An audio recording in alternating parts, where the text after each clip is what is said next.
A subdelegada do Goberno na provincia da Coruña visitaba esta mañá as instalacións da empresa Pet Select na Pobra, que vende a resultar beneficiaria dunha axuda de 4,4 millóns de euros no PERTE de Economía Circular. Esa aportación por parte do PERTE de Economía Circular de 4,4 millóns de euros para afrontar estos novos proxectos nesta zona que pois van a suponer un pulso importante non só na súa economía e no que respecta a xeración de emprego, senón tamén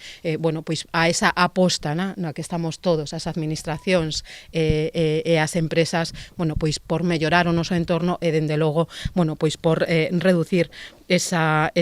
pegada ecolóxica. O obxectivo da empresa especializada en alimentación de mascotas é ampliar as súas instalacións cunha nova planta no polígono de Espiñeira, en Boiro. Ademais de incrementar a súa capacidade produtiva, a nova factoría permitirá reducir a pegada de carbono grazas a un innovador proceso de envasado en cartón. Este proyecto nace del desarrollo en colaboración con Tetra Pak Suecia de una máquina cuyo primer prototipo está instalado aquí en Pobra, capaz de fabricar envases de menos de 100 gramos de alimento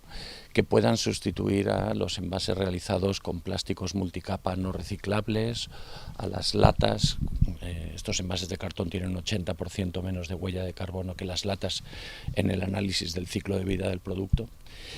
Y es